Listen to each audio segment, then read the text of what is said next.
அருட்பெருஞ்சோதி அருட்பெருஞ்சோதி தனிப்பெரும் கருணை அருட்பெருஞ்சோதி.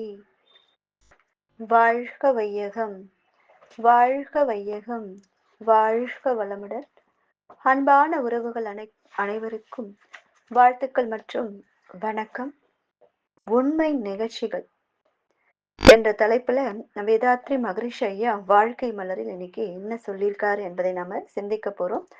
ஒவ்வொருவரும் இவ்வுலகம் மீது பிறக்கிறோம்.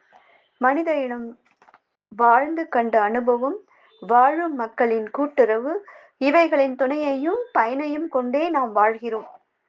இன்பம் துன்பம் அடைகிறோம், பின்னர் இறந்தும் விடுகிறோம். ஆமாங்க, நாம ஒவ்வொருவரும் அப்பா அம்மா அப்படின்ற 2 பேரும் இணைதல் மூலமாக கருவழி தொடராக நாம் பிறக்கிறோம். தந்தை தாய் ஈருயிர் ஒன்று சேர்ந்து தழைத்ததொரு உடலாகி உலகில் வந்தேன். அந்த ஈருயிர் வினைகள் அறமோ அற்றோ அளித்த பதிவுகள் எல்லாம் என் சொத்தாச்சு. இந்த அரும் பிறவியில் எல்லையில்லா மெய்ப்பொருளை அடைவதற்கு வந்த ஒரு உதவி குரு உயிர் சேர்க்கை. குரு திருவடியை வணங்கி வாழ்த்தி மகிழ்வோம் அப்படின்னு அழகா கவியும் கொடுத்திருக்காரு நம்ம வேதாத்ரி மகரிஷி ஐயா. கண்டிப்பா தந்தை தாய் அவங்க இருவரும் சேரும் பொழுதுதான் நம்ம பிறக்கிறோம். பிறந்துட்டு அவங்க இருக்க மக்களினுடைய கூட்டுறவு எல்லாரையும் துணை கொண்டு அதை பயன்படுத்தி தான் நம்ம வாழ்ந்துட்டே இருக்கோம். இன்பம் துன்பம் அப்படி எல்லாமே நாம அனுபவிக்கிறோம். அந்த இன்பம் துன்பம் இரண்டுமே யாரால வருதுன்னு பார்த்தீங்கன்னா நம்முடைய கருவழி தொடராகவே நமக்கு வருகிறது. அதை நாம் செய்துவிட்டு அடைந்து விட்டு பின்னர் நாம் ஒரு நாள் இறந்தும் விடுகிறோம்.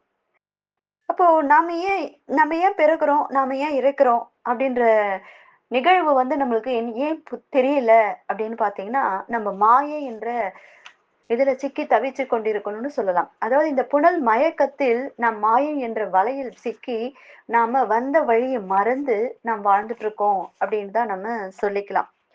இந்த நியதி எல்லாருக்கும் பொது. இந்த உண்மையை மறக்காது விழிப்புடன் இருக்கும் அறிவின் பண்பாட்டுடன் அறிவையும் உடலையும் பண்படுத்தி பயன்படுத்தி உலக வாழ்க்கையை சிறந்த முறையில் அனுபவித்தற்காக இயற்கையை பொருத்தமான வாழ்க்கை முறையை வகுத்த பூரண அமைதி பெற முயற்சி செய்வோம்னு சொல்றார் நம்ம வேதாத்ரி ஐயா. கண்டிப்பா நாம இறைநிலை அடையதான் நம்ம வந்திருக்கோம். அந்த உண்மையை நாம தெரிஞ்சுக்கணும். தெரிஞ்சுக்கிட்டு விழிப்பா இருந்து நம்ம வாழ்க்கையில அதை நம்ம செயல்முறைப்படுத்தி நம்ம வாழ்க்கையை சந்தோஷமா வாழ்ந்து இறைநிலை நோக்கிய பயணத்தை நம்ம முடிக்கணும் அப்படின்னு சொல்றாரு. ஆனா நாம அதை செஞ்சிட்டு இருக்கோமா அப்படின்னு கேட்டா வந்த வழியை மறந்துதான் நாம வாழ்க்கையில நம்ம போயிட்டே இருக்கோம்னு சொல்லலாம். அதுல பாத்தீங்கன்னா இப்போ ஒரு சின்ன ஒரு எக்ஸாம்பிள் சொல்லலாம். அதாவது ஒரு ஒரு குரு கிட்ட ஒரு சிஷ்யர் கேக்குறாராம், நான் எப்போ நான் இறைநிலை போயிட்டு நான் அடையிறது, என்னால அடைய முடியலையே அப்படின்னு கேக்குறாரு. எனக்கு பாத்தீங்கன்னா ஏகப்பட்ட தடைகள் வருதே. இப்ப நான் டெய்லி சத்சங்கம் வரணும், டெய்லி அறிவித்திருக்கோயில் வரணும், டெய்லி அவங்க சொல்ற தத்துவங்கள் வேதாத்ரி மகரிஷி ஐயாவோட தத்துவங்களை உள்வாங்கணும் அப்படின்னு நான் நினைக்கிறேன். அதுக்கப்புறம் பாத்தீங்கன்னா வேற ஊருங்கள்ல சொல்ற சத்சங்கம்லாம் போய் நான் கலந்துக்கணும் அப்படின்னு நான் நினைக்கிறேன். ஆனா என்னால போக முடியலையே. எனக்கு ஆர்வம் இருக்கு, ஆனா தடைகள் வருதே, நான் என்ன செய்ய அப்படின்னு சொல்லிட்டு ஒரு குரு கிட்ட சீடர் கேக்குறாராம். அதுக்கு குரு சொல்றாருங்களாம், அது என்ன சொல்றாரு பாருங்க. அதாவது நீ சிங்கமா இருக்க போறியா இல்ல நாயா இருக்க போறியா அப்படின்னு குரு அவர்கிட்ட கேக்குறாருங்களாம். அவருக்கு ஒன்னும் புரியலீங்களா. என்னங்க ஐயா சொல்றீங்க, சிங்கம் இல்ல நாய் அப்படின்னு சொல்றீங்க, எனக்கு எதுவும் தெரியலைங்க ஐயா அப்படின்னு சொல்றாராம். அதுக்கு குரு சொல்றாராம், நீ ஒரு சிங்கம் இருக்கு பாத்தீங்களா காட்டுல, அந்த சிங்கம் என்ன பண்ணும், இரையை தேட ஓடும். அது எப்படி ஓடும், எவ்வளவு வேகத்துல ஓடும். ஒரு தூரம் இருந்து ஒரு மான் தெரிஞ்சுச்சுன்னா அந்த சிங்கம் அது அந்த இரையை சாப்பிடணும் சாப்பிடணும். ஏன்னா அதுக்கு சமைக்க தெரியாது இல்லையா. ஒரு உணவை அடித்து ஒரு உயிரை கொன்றுதான் அது சாப்பிடணும்னு சொல்லிட்டு இயற்கை நிதி இருக்கு. அப்ப அது என்ன பண்ணும், ஓடும்.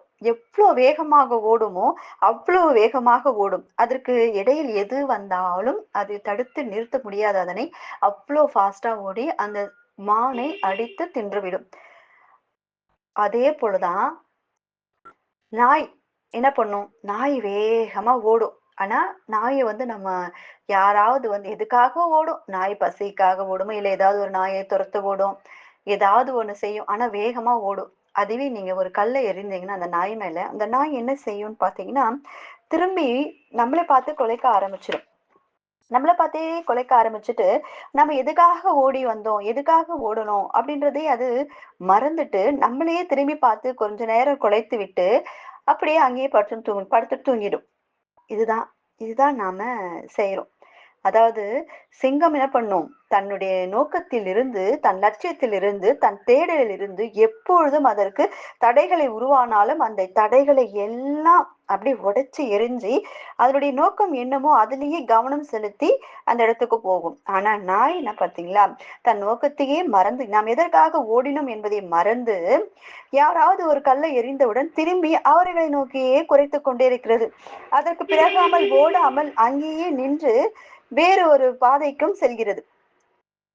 இப்பொழுது சொல், நீ சிங்கமாக இருக்க போறியா இல்ல நாயாக இருக்க போறியா? சிங்கமாக இருந்தால் தடைகள் இருந்தாலும் அதை உடைத்தெறிந்து நாம் போய் சேர வேண்டும். அதே மாதிரி நாயாக இருந்தால் அதை சாதிக்க முடியாமல் நாம் என்ன பண்ணுவோம்? நம்ம அங்கேயே தங்கிடுவோம் அப்படின்னு சொல்றாரு. இந்த மாதிரி தாங்க நம்ம வாழ்க்கையில இறைநிலையிலிருந்து நம்ம வந்திருக்கோம். அந்த ஆதியிலிருந்து அந்த பரம்பொருளிலிருந்து நம்ம வந்திருக்கோம். அதே நிலையை நம்ம அடையணும். ஆனா நம்ம அடையிறோமா? இந்த உலகத்தில் வந்த உடனேயே வந்த நோக்கத்தை மறந்து விடுகிறோம். இந்த உலகியல் மாயையில் சிக்கி தவித்துக் கொண்டிருக்கிறோம். அப்போ இறைநிலை அடையணுன்றதை நான் மறந்து நம் வாழ்க்கையில இவன் என்னை இப்படி பேசிட்டான், அவன் என்னை இப்படி சொல்லிட்டான், எனக்கு ரொம்ப கவலையா இருக்கு, எனக்கு ரொம்ப கோவமா இருக்கு, எனக்கு இதுதான் என் வாழ்க்கையா, என் வாழ்க்கையில இவ்வளவு சோதனைகள் தான் இருக்குமா அப்படின்னு சொல்லிட்டு நாம யாராவது ஒருத்தர் ஏதாவது சொல்லிட்டோன்னா நம்ம அங்கேயே நின்னுறோம். அங்கேயே நின்று அந்த வழியிலேயே போயிடும். வந்த வழியே மறந்து போயிடும். சிங்கம் மாதிரி நம்ம ஓடணும். இறைநிலை நோக்கி ஓடணும். நமக்கு தடைகள் வரும். அந்த தடைகளையும் நாம் நம்முடைய பதிவுகள் காரணமாக நமக்கு தடைகள் வரும். அந்த தடைகளையும் நாம் உதற்றி எடுத்து விட்டு, அதாவது அதை தடுத்து நிறுத்திவிட்டு அந்த தடைகள் எல்லாம் நாம் மீறி நம்ம எங்க போனோம்? இறைநிலையை நோக்கி நாம் பயணம் செய்யணும். அப்படி பயணம் செய்யும் பொழுது என்ன நடக்கும் அப்படின்னு பார்த்தீங்கன்னா, இறைநிலையாகவே நாம் மாறுவோம். இதிலே ஒரு படி மேல போயிட்டு விவேகானந்தர் சொல்வாரு, அதாவது வேகமாக சிங்கம் ஓடுது இல்லையா? ஒரு கூண்டுக்குள்ள அடைச்சு வச்சிருக்க சிங்கத்த நம்ம ஓப்பன் பண்ணி விட்டா அது எப்படி ஓடும்? கூண்டுக்குள்ள ரொம்ப நாளா இருக்கு. இந்த பிறவி பார்த்தீங்கன்னா, எவ்வளோ பிறவி நம்ம பிறந்து பிறந்து பிறந்து இளைச்சிருக்கோம். மாணிக்கவாசகர் சொல்வாரு, பிறந்து பிறந்து நம்ம இழைச்சிருக்கோம்னு சொல்லிட்டு புல்லாகி பூடாகி புழுவாகி மரமாகி பல் மிருகமாகி பறவையாகி பாம்பாகி கல்லாய் மனிதராய் பேயாய் கணங்களாய் வல் அசுரராய் தேவராய் என்ற நிலையில் தாவர சங்கமத்தில் எல்லாவற்றையும் பிறந்து பிறந்து இழைத்தேனே எம்பெருமானே என்று இந்த இழைப்பு பிறந்து பிறந்து இழைத்ததெல்லாம் போதும் என்று மாணிக்க வாசகர் அழகாக இறைவனை பார்த்து பாடுவார். அந்த மாதிரிதான் இவ்வளோ பிறவிகள் எடுத்து நம்ம பிறந்து வந்து இறைவன்னா எங்க இருக்காரு அப்படின்றத ஒரு குரு வந்து காட்டும் போது நம்ம எப்படி ஓடணும்? அந்த கூண்டுக்குள் அடைக்கப்பட்டிருந்த சிங்கம் போல நம்ம ஓடணும். தடைகள் வரும். அந்த தடைகளையும் வீறு கொண்டு உடைத்து எறிந்து நாம் ஓடணும். அப்படி ஓடணும் தான் மூலமாகி அந்த நாம் இறைவனை நாம் அடைய முடியும். வள்ளலார் ஐயா கூட பாடுவார், பிறந்து பிறந்து பிறந்து உழன்றேனே அப்படின்னு பாடுவார். இத்தனை பிறவிகளை நான் பிறந்து பிறந்து பிறந்து இறந்து கொண்டிருக்கிறேனே இறைவா, உன்னை வந்து அடையலையே அப்படின்னு சொல்லிட்டு ரொம்ப அழுது பாடுவார்.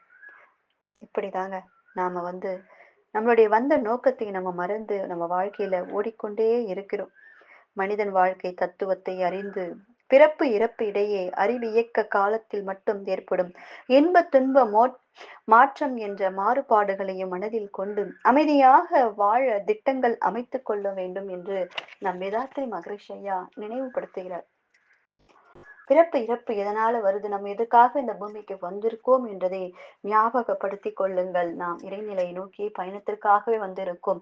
அதை மறந்து இந்த உலகில் வாழ்க்கையில் நாம் சிக்கி தவிக்காமல் இந்த மாதிரி குருவுடைய பாதத்தை அடையும் போது, குரு உயிர் கலப்பு பெறும்பொழுது நாம் இறைநிலை உணர்வதற்கு தகுந்த வழிகளை நாம் கிடைக்கும். இறைவனே நமக்கு குருவாகவும் வந்து இதை அனைத்தும் செய்து கொண்டிருக்கிறார். நாம் இதை உணர்ந்து செயல்பட வேண்டும். சிந்தனை செய்யுங்கள்மா. வாழ்க வளமுடன்.